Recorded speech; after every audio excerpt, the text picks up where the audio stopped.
Hello everyone, welcome to ITLS Academy। आज का जो हमारा लेक्चर है उसमें हम ई कोलाई का यूज़ पढ़ने वाले हैं वैक्सीन प्रोडक्शन में। किस तरीके से ई कोलाई जो कि सबसे ज़्यादा यूज़ किया जाने वाला बैक्टीरिया है उसका यूज़ किया जाता है वैक्सीन के प्रोडक्शन में। इसके साथ ही हम ये भी देखेंगे डीएनए वैक्सीन क्या होती हैं, उनके बारे में एक ब्रीफ ओवरव्यू जानेंगे।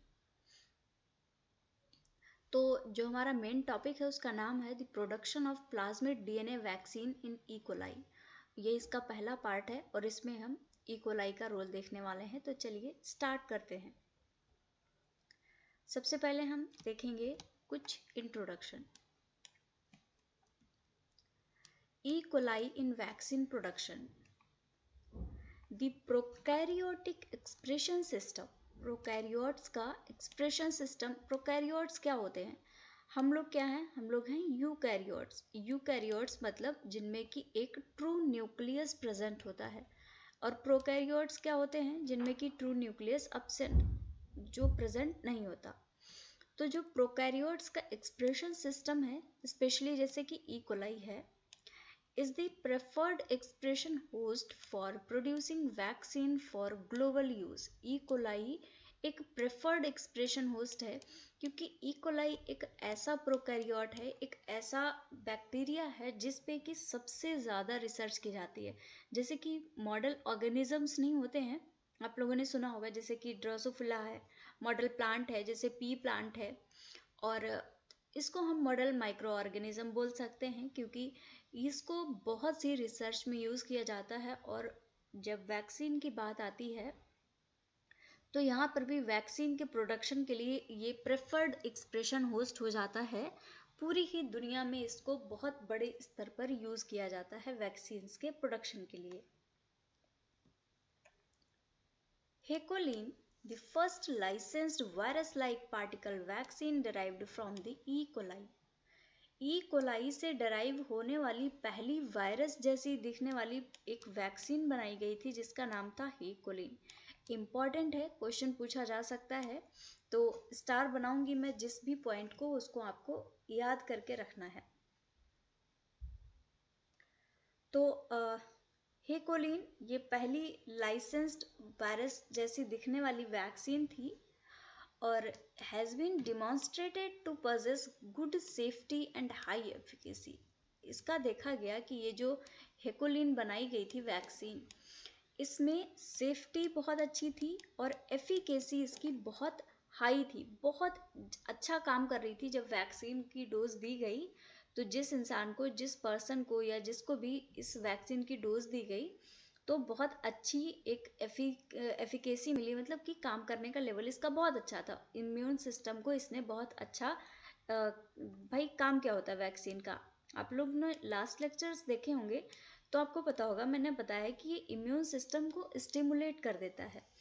तो एफिकेसी का मतलब भी यहीं पे हो जाता है कि अच्छे से ये इम्यून सिस्टम को एक्टिवेट कर रहा है ताकि इम्यून सिस्टम जाके जो भी फॉरेन एजेंट आ रहे हैं जिसके लिए वैक्सीन लगाई गई है उसको किल करे। और तो और इससे सेफ्टी बहुत अच्छी मिल रही थी। तो हेकोलिन पहली वैक्सीन थी जो कि बहुत सेफ और हाई एफिकेसी वाली वैक्सीन थी, जो कि पहली ई कोलाई से बनाने जाने वाली वैक्सीन थी। तो ये इंपॉर्टेंट चीज़ है, उम्मीद है आपको समझ भी आई होगी। Although it is one of the most metabolically and genetically studied microorganism, जैसे कि मैंने बताया जो ई कोलाई है इसको बहुत बड़े स्तर पे स्टडी किया गया है, इस पर बहुत सी रिसर्च की जाती है। तो सबसे ज़्यादा चाहे मेटाबॉलिक स्टडीज़ हों चाहे जेनेटिक स्टडीज़ हों, इस माइक्रो ऑर्गेनिज्म का सबसे ज़्यादा यूज़ होता है। So it is one of the most metabolically and genetically studied microorganism. As of today, there is yet an E. coli manufactured vaccine intended for humans to reach registration with the FDA।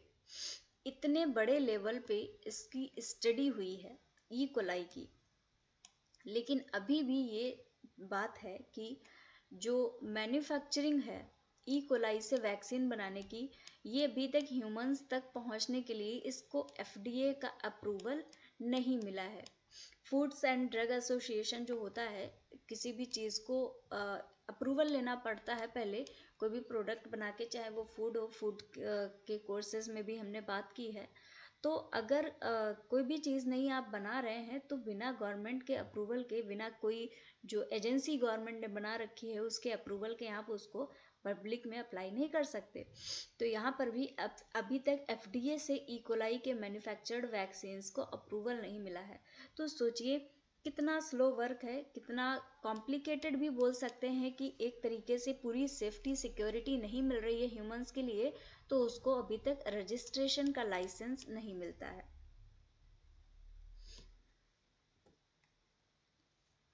There are, however, multiple E. coli based vaccines that are undergoing human clinical evaluations. बहुत सी E. coli से बनाई हुई vaccines हैं जो कि अभी उनमें human का क्लिनिकल इवैल्यूएशन चल रहा है। ह्यूमन ट्रायल मतलब लोगों को देखा जा रहा है कि उसका क्या प्रभाव पड़ रहा है, whether they are affecting in bad manner और गुड मैनर, अच्छे से सेफ्टी से काम कर रही हैं या फिर नहीं। तो बहुत सारी वैक्सीन्स हैं ई कोलाई पे जो कि क्लिनिकल ट्रायल्स हो रहे हैं, लेकिन FDA से अप्रूवल नहीं मिल रहा है। हालांकि ऐसा नहीं है कि एक भी वैक्सीन नहीं बनी है। जो है कोलिन है वो वैक्सीन अप्रूव्ड वैक्सीन है जो कि बन चुकी है, स्टिल अभी इस पे बहुत सारा वर्क होना बाकी है। The biochemical repertoire of E. coli restricts the use of this microbe as a vaccine production platform for simple non-glycosylated proteins or for the production of plasmid DNA vaccine.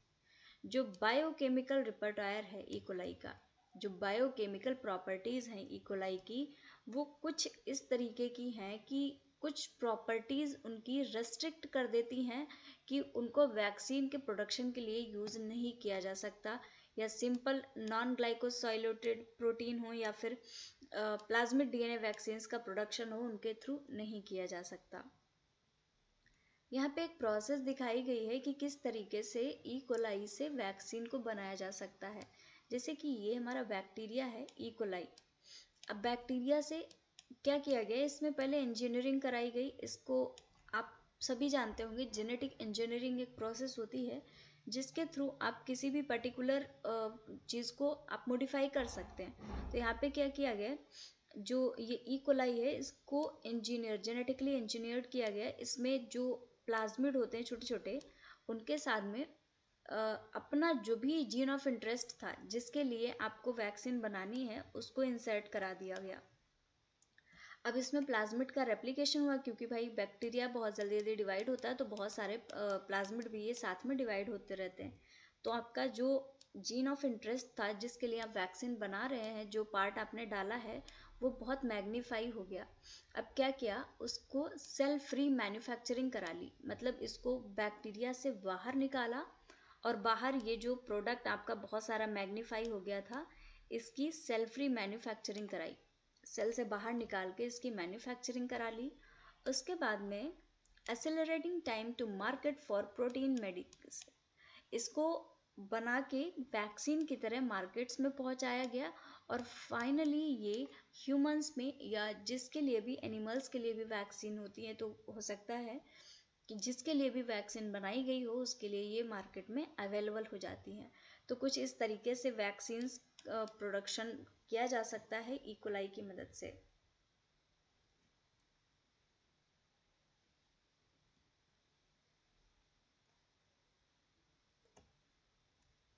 यहाँ पे भी है प्रोट्रोपिन प्रोडक्शन। एक तरीके से प्रोट्रोपिन एक वैक्सीन है जो कि ई कोलाई से ही बनाई जाती है। तो किस तरीके से ई कोलाई से बनती है देखते हैं। ये ई कोलाई है, बैक्टीरिया है, ये इसका प्लाज्मिड है। अब आपको कोई भी पार्ट है जिसको कि आपको ग्रो कराना है बैक्टीरिया में, कि आपके पास में जैसे कि छोटा सा पार्ट है, अब आपको ये ज़्यादा चाहिए है क्योंकि आपको वैक्सीन बनानी है, तो आपको इसकी बहुत सारी अमाउंट चाहिए है। तो आपको इसके लिए क्या करना होगा, इसको डाल देना होगा बैक्टीरिया में। जब आप बैक्टीरिया में डालेंगे, बैक्टीरिया क्या करता है, ये बहुत जल्दी जल्दी ग्रो करता है, 1 से 2 बनता है, 2 से 4 बनता है, बहुत फास्ट इसका डिवीज़न होता है। तो जैसे कि आपका ये ब्लू कलर से यहाँ पे दिखाया गया है, ये कोई ग्रोथ हार्मोन प्रोड्यूसिंग जीन है। अब इस जीन को आपने क्या किया, बैक्टीरिया में डाला। बैक्टीरिया में पहले से क्या है, प्लाज्मिड है, और बैक्टीरिया का खुद का भी डीएनए है। अब आपने जो डीएनए डाला, बाहर से जो जीन डाला, वो जाके इस बैक्टीरिया के डीएनए में या बैक्टीरिया के जीन में इम्प्लीमेंट हो गया। इम्प्लांटेशन इसका करा दिया गया, बैक्टीरिया के जीन में जाके ये जुड़ गया, बैक्टीरिया के डीएनए में जाके ये जुड़ गया। यहाँ पे देखिए, देख सकते हैं आप किस तरीके से ये बैक्टीरिया के डीएनए में जुड़ गया। अब क्या होगा, अब बैक्टीरिया में, अब ये ग्रोथ हार्मोन को प्रोड्यूस करने वाला जीन है, तो अगर बैक्टीरिया के अंदर आ गया तो बैक्टीरिया के अंदर ग्रोथ हार्मोन का प्रोडक्शन होने लगा। अब क्या क्या हुआ, बैक्टीरिया है, बहुत जल्दी जल्दी मल्टीप्लाई करता है, ग्रोथ करता है। तो देखिए, इसको कल्चर किया गया बैक्टीरिया को, और कितनी जल्दी डिवाइड करके इसने कितने सारे बैक्टीरिया बना लिए। यहाँ पे आपको रेफरेंस के लिए 4-5 बैक्टीरिया दिखाए गए हैं, लेकिन ये हजारों में लाखों में होते हैं, जिनको कि आप काउंट नहीं कर सकते, काउंटेबल नहीं होते। तो इनको कल्चर कराया गया किसी भी मीडिया पे, बहुत सारे बैक्टीरिया हैं, सबके सब ग्रोथ हार्मोन का प्रोडक्शन कर रहे हैं। तो सोचिए कितना ज़्यादा ग्रोथ हार्मोन बन के तैयार हो गया। अब ये जो ग्रोथ हार्मोन बना है, यहाँ पे एक चैलेंज आता है कि आपको इसे प्योरीफाई करना है। इसको आप निकालेंगे कैसे, बन तो गया बैक्टीरिया के अंदर, आपने ग्रोथ हार्मोन बना लिया है, अब इसको कैसे निकालेंगे। ये स्टेप बहुत क्रिटिकल होता है। जो मैन्युफैक्चरिंग कंपनीज होती हैं, उनको भी इसके लिए बहुत ध्यान रखना होता है। और एक्सट्रैक्शन के बाद में जब इसको निकाल लिया जाता है, इसको प्योरीफाई कर लिया जाता है एक्सट्रैक्शन के बाद में, और जब ये प्योर फॉर्म में आ जाता है, तो फाइनली ये जो प्रोट्रोपिन है, एक प्रकार का ग्रोथ हार्मोन है, ग्रोथ हार्मोन प्रोड्यूसिंग जीन है, इसके लिए जो ये पर्टिकुलर हार्मोन बनाया गया है, ये मार्केट में अवेलेबल करा दिया जाता है। तो कुछ इस तरीके से इकोलाई का यूज़ होता है वैक्सीन प्रोडक्शन के लिए, हार्मोन प्रोडक्शन के लिए, और भी बहुत सी चीज़ें हैं जिनकी टेस्टिंग, जिनके लिए इस इकोलाई को यूज़ किया जा सकता है, क्योंकि as a model micro organism हम इसको यूज़ कर सकते हैं।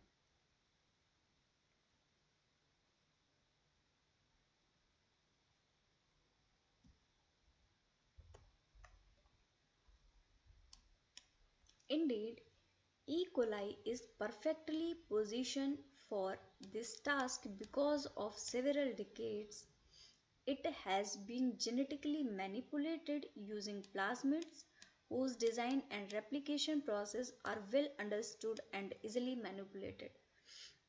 वास्तव में देखा ये गया है कि ई कोलाई जो है वो परफेक्ट पोजीशन पे क्यों है इन सब चीज़ों के लिए। ऐसा इसलिए क्योंकि इसका जो प्लाज्मिड होता है, एक बार फिर से दिखाती हूँ आपको, ये देख सकते हैं आप, ये प्लाज्मिड है। प्लाज्मिड क्या होते हैं, एक्स्ट्रा क्रोमोसोमल जेनेटिक मटेरियल होते हैं।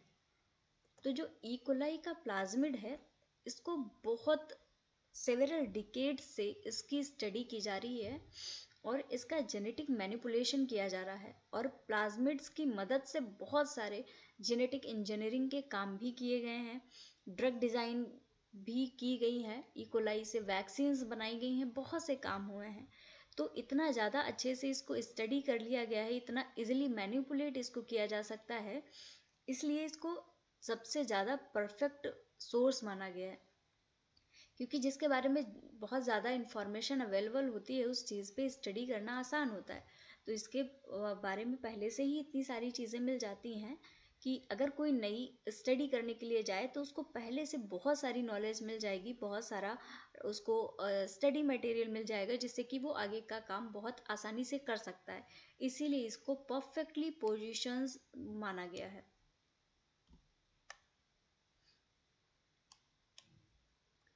This vast amount of know-how and experience uniquely position this microorganism at the top of the list for the industrial production of plasmid DNA vaccine. ये जो experience है, इस unique position पे जो knowledge है इस बैक्टीरिया के बारे में, इकोलाई के बारे में, इसी की वजह से ये जो बैक्टीरिया है, ये जो माइक्रो ऑर्गेनिज्म है, ये प्लाज्मिड डीएनए वैक्सीन की जो इंडस्ट्रीज़ हैं, प्लाज्मिड डीएनए वैक्सीन का जो प्रोडक्शन करती हैं, उन इंडस्ट्रीज़ में ये टॉप लिस्ट में होता है। लिस्ट में सबसे टॉप पे ई कोलाई का नाम होता है, क्योंकि ये बहुत वेल नोन माइक्रो ऑर्गेनिज्म है, बहुत ज़्यादा स्टडीड माइक्रो ऑर्गेनिज्म है। The development of an industrial plasmid DNA vaccine production process may not be as trivial as expected because, unlike most vaccines, DNA vaccine doses are large, on the order of several milligrams per dose, and therefore are likely to require extensive production efforts. क्या कहा गया इस line में बड़ा लंबा चौड़ा सा, चलिए समझते हैं।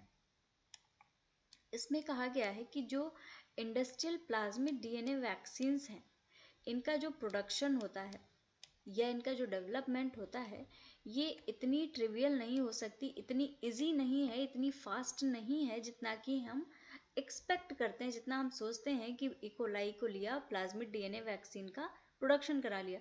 लेकिन ये बस इतनी नहीं है, इसमें बहुत से क्रिटिकल स्टेप्स आते हैं। बहुत सी ऐसी वैक्सीन्स भी बनाई गई हैं जिनमें किसी में डीएनए की डोज बहुत ज़्यादा चाहिए है, जैसे कि कई मिलीग्राम एक बहुत बड़ा डोज हो जाता है। हम जब बैक्टीरियल लेवल पे, नॉर्मल कल्चर लेवल पे वर्क कर रहे होते हैं ना, तो माइक्रो और नैनो लेवल पे चीज़ें चलती हैं, मोस्टली चीज़ें माइक्रोग्राम लेवल पे चलती हैं। तो मिलीग्राम जो है ये बहुत ज़्यादा बड़ा डोज हो जाता है यहाँ पे। तो मिलीग्राम, सेवरल मिलीग्राम भी चाहिए होता है। 1 माइक्रोग्राम भी अगर आप डीएनए ले लेते हैं तो ये बहुत अच्छा खासा अमाउंट हो जाता है वैक्सीन के लिए। लेकिन अगर आपको यहाँ पे इतनी ज़्यादा ज़रूरत पड़ रही है तो ये एक ड्रॉबैक ही है, and therefore are likely to require extensive production effort. और इसीलिए इनको बहुत सारे प्रोडक्शन एफर्ट भी चाहिए होते हैं, क्योंकि भाई अगर छोटा सा डीएनए है, अब इसको आपको ज़्यादा अमाउंट में चाहिए है, तो फिर आपको क्या करना होगा, आपको इसको मैग्नीफाई करना होगा। उसके लिए क्या करेंगे, आप पीसीआर यूज़ करेंगे या फिर इकोलाई का यूज़ करेंगे, और इसके लिए बहुत सारे इफ़र्ट्स लगते हैं। तो इसीलिए ये जितना कह सकते हैं कि जितना इजी लगता है उतना इजी ये प्रोडक्शन प्रोसेस है नहीं।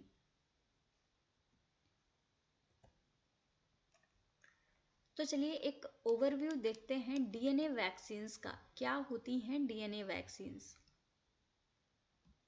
जैसे कि नाम से ही पता चल रहा है कि इनमें कुछ ना कुछ रोल डीएनए का है। तो क्या है, देखते हैं। Mechanism and method of vaccinations. The field of DNA vaccination is developing rapidly। जो DNA vaccination की फील्ड है बहुत रैपिडली डेवलप हो रही है, क्योंकि ये एक ऐसी फील्ड है जिसकी डिमांड लगातार बढ़ रही है। डीएनए वैक्सीनेशन एक बड़े स्केल पे प्रेफर किया जा रहा है, तो डीएनए वैक्सीनेशन की फील्ड काफ़ी डेवलपिंग फील्ड है। Vaccines currently being developed use not only DNA but also include adjuncts that assist DNA to enter cell। जो वैक्सीन्स अभी डीएनए वैक्सीन्स बनाई जा रही हैं, नाम तो है इनका डीएनए वैक्सीन, लेकिन इनमें सिर्फ डीएनए नहीं है, इनमें सिर्फ और सिर्फ डीएनए नहीं है, इनमें एडजंक्ट्स भी होते हैं। एडजंक्ट्स मतलब ऐसी चीज़ें, कोई भी सेल है और आपका ये डीएनए है, आपको इसे सेल के अंदर भेजना है, तो कैसे इसे भेज देंगे? कुछ ना कुछ तो आपको सोर्स चाहिए होगा जो कि इसको सेल के अंदर ले जाएगा, उसी को हम बोलते हैं एडजंक्ट। तो ये जो वैक्सीन है, डीएनए वैक्सीन है, इनमें डीएनए के साथ साथ इस एडजंक्ट की भी ज़रूरत पड़ती है, जो कि अगर आप वैक्सीन लगा रहे हैं तो वैक्सीन में जो आपका डीएनए है उसको लेके सेल के अंदर तक जाए।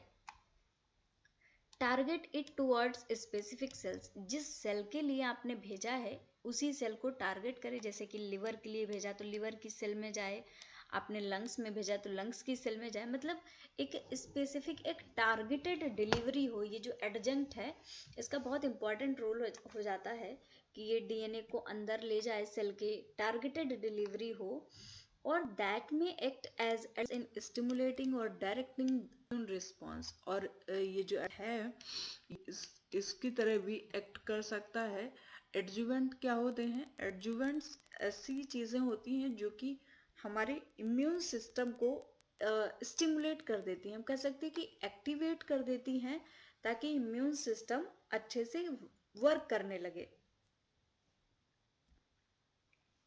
तो हमने क्या देखा यहाँ से कि डीएनए वैक्सीनेशन के लिए सिर्फ डीएनए नहीं चाहिए होता है, हमको एडजंक्ट भी चाहिए होते हैं, और ये जो एडजंक्ट्स होते हैं ये कभी कभी एडजुवेंट्स की तरह भी वर्क कर सकते हैं।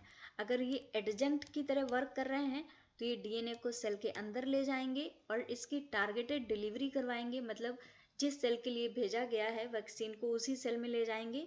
और अगर एडजुवेंट की तरह वर्क करेंगे तो ये इम्यून सिस्टम को एक्टिवेट करवाएंगे। बहुत इंपॉर्टेंट चीज़ें हैं और डिफरेंस भी पूछा जा सकता है, तो इसको बहुत अच्छे से याद रखिएगा। अगेन मैं स्टार मार्क करती हूँ इसको। और कोई भी कंफ्यूजन है तो कमेंट सेक्शन में कमेंट करके भी आप अपने डाउट्स को क्लियर कर सकते हैं। So once purified and formulated, जब एक बार वैक्सीन को प्योरीफाई कर लिया गया, फॉर्मुलेट कर लिया, फॉर्मुलेटेड मतलब एक प्रॉपर फार्मूला होता है जिसमें आप वैक्सीन बना के रेडी कर रहे हैं। तो एक बार जब वैक्सीन को आपने प्योरीफाई कर लिया, the plasmids are injected into the muscle of patient. ये द एंड मसल डिफरेंट है। तो एक बार जब प्योरीफाई हो गया, फॉर्मुलेट कर लिया गया वैक्सीन को, तो जो प्लाज्मिड्स होते हैं जिनके थ्रू आप वैक्सीन की डिलीवरी करवाएंगे, इनको जो पेशेंट है, पेशेंट की मसल में इंजेक्ट करा दिया जाता है। मसल्स में ही ज़्यादातर वैक्सीन्स को लगाया जाता है। आपने देखा होगा जैसे अभी कोविड के केस में मसल में ही लगती है। आपका हाथ है, हाथ की मसल्स होती हैं, वहाँ पे कोविड की वैक्सीन दी जाती है। तो उसी तरीके से ये जो डीएनए वैक्सीन्स हैं, इनका फॉर्मुलेशन करके इनको भी इंजेक्ट कर दिया जाता है पेशेंट की मसल्स में, where they are believed to reach a sub population of antigen presenting cells। और यहाँ पर ये माना जाता है कि ये जब डीएनए वैक्सीन को लगा दिया गया, पेशेंट में ये पहुँच गई है, तो यहाँ से ये जाएगी एंटीजन प्रेजेंटिंग सेल्स के पास में। एंटीजन प्रेजेंटिंग सेल्स, जैसा कि नाम बताता है कि ये एंटीजन को प्रेजेंट करेंगी। एंटीजन को प्रेजेंट करने का मतलब, जैसे कि ये हमारी सेल है, ये बॉडी है, यहाँ से कोई फॉरेन एंटीजन आया, अब ये बॉडी के अंदर चला गया। अब किसी को नहीं पता है कि अभी यहाँ से आपने वैक्सीन दी, अब वैक्सीन किस पे काम करेगी, वैक्सीन को नहीं पता है। अब ये जो एंटीजन प्रेजेंटिंग सेल है ये क्या करेगी, ये इस एंटीजन को पकड़ेगी और अपने आप के ऊपर ले आएगी। इसको यहाँ पे कुछ प्रोसेसिंग करवाएगी और अपने ऊपर एक्सप्रेस कर देगी कि भाई यही है जो बाहर से आया है और आपको इसे ही किल करना है। तो ये काम होता है एंटीजन प्रेजेंटिंग सेल का, मतलब कि एंटीजन को प्रेजेंट करती हैं अपने सरफेस पे कि ये चीज़ है, इसको बाहर हटाना है। तो ये एंटीजन प्रेजेंटिंग सेल्स पे पहुंचते हैं ये जो वैक्सीन्स हैं। और यहाँ पे एग्जांपल है डेंड्राइटिक सेल। डेंड्राइटिक सेल एक प्रकार के एंटीजन प्रेजेंटिंग सेल्स होते हैं, रिजाइडिंग इन दी लैंगरहैंस आइलैंड। लैंगरहैंस आइलैंड मुझे उम्मीद है आप लोग को सबको पता होगा। और मसल्स में भी ये एंटीजन प्रेजेंटिंग सेल्स प्रेजेंट होती हैं। तो वैक्सीन जब एंटर करती है बॉडी में, ये एपीसी के पास में पहुंचती है। The plasmid reach the nucleus via endosomal trafficking. अब क्या हुआ, सेल के अंदर ये पहुंच गया प्लाज्मिड, आपका जो वैक्सीन आई है डीएनए या प्लाज्मिड के फॉर्म में ये सेल के अंदर आ गई। अब ये न्यूक्लियस में कैसे पहुंचेगी, सेल के अंदर तो न्यूक्लियस होता है, न्यूक्लियस में क्योंकि ये भाई जेनेटिक मटेरियल है, एक्स्ट्रा क्रोमोसोमल जेनेटिक मटेरियल बोला जाता है प्लाज्मिड्स को। तो प्लाज्मिड अगर जेनेटिक मटेरियल है, जीन है, तो जेनेटिक मटेरियल कहाँ होता है, न्यूक्लियस में। तो ये काम कहाँ से करेगा, काम ये करेगा न्यूक्लियस में जाके। तो इसको न्यूक्लियस के अंदर पहुंचना होता है। कि न्यूक्लियस के अंदर क्यों, जब ये न्यूक्लियस के अंदर पहुंचेगा तो यहाँ पे ही तो जेनेटिक मटेरियल होता है, वहाँ पे जाके ये क्या करेगा, रेप्लिकेशन करेगा, डीएनए से डीएनए बनाएगा। फिर क्या होगा, डीएनए से आरएनए बनाया जाएगा, आरएनए से प्रोटीन बना के फाइनली बहुत सारी जब प्रोटीन बन जाएगी तो प्रोटीन अपना वर्क करेगी और जो वैक्सीन जिस काम के लिए आएगी वो काम पूरा होगा। क्योंकि जो फंक्शनल फॉर्म होता है वो कभी डीएनए डायरेक्टली वर्क नहीं करता, डीएनए आरएनए बनाता है, आरएनए प्रोटीन को बना के फंक्शंस करवाता है। तो जो एंडोसोमल ट्रैफिकिंग एक प्रोसेस होती है, इस प्रोसेस से ये प्लाज्मिड न्यूक्लियस तक पहुंचता है, where the transgene will eventually be transcribed using the available nuclear transcription equipment। अब इसके पास में, न्यूक्लियस के पास में तो पूरी मशीनरी उपलब्ध है, डीएनए का रेप्लिकेशन कराना है। तो ये प्लाज्मिड क्या करेगा, इसी मशीनरी को यूज़ करेगा और अपने आप को रेप्लिकेट कर लेगा। रेप्लिकेट करके बहुत सारा जीन बनाएगा, फिर उस बहुत सारे जीन से बहुत सारी प्रोटीन बनेगी जो कि हमारी सुरक्षा के लिए, जैसा कि वैक्सीन का जो उद्देश्य था, उसको पूरा करेगी।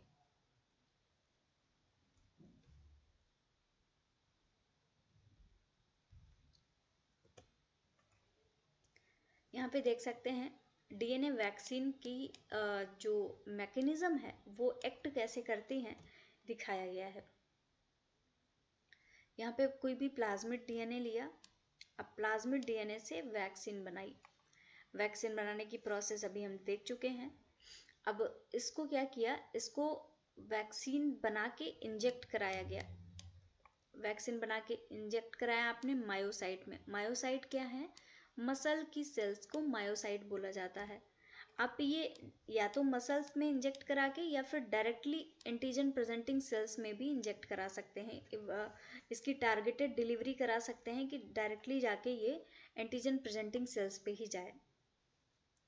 तो पहले हम देखते हैं कि मसल्स में जब एंटर कराया तो क्या हुआ। वैक्सीन लगा दी मसल में। अब मसल से दो रास्ते होते हैं, एक ये जाएगा एंटीजन प्रेजेंटिंग सेल के पास में, या फिर ये सिक्रीटेड एंटीजन के फॉर्म में जाएगा। तो पहले देखते हैं क्या होता है एंटीजन प्रेजेंटिंग सेल के पास में। या तो ये मायोसाइट से आ सकता है या डायरेक्टली जा सकता है, ठीक है। अब एंटीजन प्रेजेंटिंग सेल के पास में आ गया। एंटीजन प्रेजेंटिंग सेल्स क्या करती हैं, साइटोटॉक्सिक टी लिम्फोसाइट और हेल्पर टी लिम्फोसाइट, जिनको कि हम टीएच सेल्स और टीसी सेल्स बोलते हैं, इनको एक्टिवेट करा देती हैं जो एंटीजन प्रेजेंटिंग सेल्स होती हैं। और फिर ये क्या होते हैं, जो टी एच सेल्स हैं और जो टी सी सेल्स हैं, ये जब एक्टिवेट हो जाती हैं तो ये इम्यून रिस्पॉन्स जनरेट करती हैं। और इस इम्यून रिस्पॉन्स के थ्रू आप जिसके अगेंस्ट वैक्सीन लगाई गई है उस एंटीजन को किल कर दिया जाता है। इसके अलावा दूसरा पाथवे है, मायोसाइट्स में एंटर किया। मायोसाइट्स ने ये जो वैक्सीन है इसको एंटीजन के फॉर्म में सिक्रीट कर दिया। अब ये जाके बाइंड करेगा बी सेल्स। अब बी सेल्स क्या है, बी सेल्स क्या करती हैं, कोई भी एंटीजन अगर आया है तो उनका काम होता है उसके अगेंस्ट एंटीबॉडी बना देना। तो ये छोटा सा एंटीजन के फॉर्म में मायोसाइट्स ने इसको सिक्रीट कर दिया। अब ये एंटीजन जाके बाइंड कर गया बी सेल्स पे, बहुत सारी एंटीबॉडीज बन गई। तो यहाँ पे क्या हुआ, ये ह्यूमरल इम्यून रिस्पॉन्स यहाँ से जनरेट हो गया। तो देखिए बॉडी में हमारे दो तरीके के रिस्पॉन्स होते हैं, एक होता है सेलुलर और एक होता है ह्यूमरल। पूरी इम्यूनोलॉजी इन्हीं रिस्पॉन्स पे टिकी रहती है। तो यहाँ से जब वैक्सीन लगाई जाती है तो आप देखिए किस तरीके से वैक्सीन वर्क कर रही है और दोनों ही इम्यून रिस्पॉन्सेस को जनरेट करवा रही है। इंपॉर्टेंट चीज़ यहाँ पे याद रखने वाली, स्टार मार्क कर रही हूँ, सेलुलर इम्यून रिस्पॉन्स में टीसी सेल्स और TH cells, cytotoxic T lymphocyte और हेल्पर टी लिम्फोसाइट्स इन्वॉल्व होते हैं। जबकि जो ह्यूमरल इम्यून रिस्पॉन्स होता है उसमें बी सेल्स इन्वॉल्व होती हैं। सेलुलर इम्यून रिस्पॉन्स में एंटीबॉडीज नहीं बनते, जबकि जो ह्यूमरल इम्यून रिस्पॉन्स है इसमें एंटीबॉडीज का फॉर्मेशन होता है। जो सेलुलर इम्यून रिस्पॉन्स है ये साइटोटॉक्सिक और हेल्पर टी सेल्स करते हैं, जबकि जो ह्यूमरल इम्यून रिस्पॉन्स है ये बी सेल्स के द्वारा परफॉर्म किया जाता है। तो उम्मीद है आपको बहुत अच्छे से समझ में आया होगा। फिर भी कोई डाउट है तो कमेंट सेक्शन में कमेंट करके भी पूछ सकते हैं। So it has been shown that the plasmids remain episomal and transcriptionally active for lengthy periods that can extend up to several months. ये भी देखा गया है कि जो प्लाज्मिड्स होते हैं ये बहुत लंबे समय तक एक्टिव रहते हैं, काफ़ी महीनों तक ये एक्टिव रह सकते हैं। On mRNA reaching the endoplasmic reticulum, जब mRNA रीच करता है एंडोप्लाज्मिक रेटिकुलम पे, the antigen protein is synthesize. अब क्या होता है, मैंने जैसा कि आपको पहले बताया कि डीएनए से आरएनए बनेगा, आरएनए से प्रोटीन बन जाएगा। ये प्रोटीन कौन सा होगा, antigen protein. It is now widely believed that a complete immune response is triggered involving MHC1 and MHC2 pathways. अब ये MHC1 and MHC2 क्या है, ये इम्यूनोलॉजी का पार्ट हो जाते हैं। फिर भी एक बार बताऊंगी कि ये जो सेलुलर इम्यून रिस्पॉन्स है, सेलुलर इम्यून रिस्पॉन्स के जनरेशन में MHC1 और MHC2 का बहुत रोल होता है, क्योंकि जो हेल्पर सेल्स होती हैं, इनको रिकॉग्नाइज करने के लिए एक इनकी कैपेबिलिटी होती है कि ये उन्हीं को रिकॉग्नाइज कर सकती हैं जिनके पास में MHC2 हो, और MHC1 वाले को रिकॉग्नाइज कर पाते हैं TC सेल्स। तो MHC1 और MHC2 का रोल आता है सेलुलर इम्यून रिस्पॉन्स में। So thank you very much everyone for watching this session. Follow करिए ITLS अकेडमी को on various social media platforms. Thank you for watching. Like this video, share and subscribe to our YouTube channel. और कोई भी doubt है, कोई भी help चाहते हैं तो इस नंबर पे कॉल करके कांटेक्ट करके आप अपने डाउट को क्लियर कर सकते हैं। तो मिलते हैं आपसे नेक्स्ट वीडियो में। Thank you very much everyone.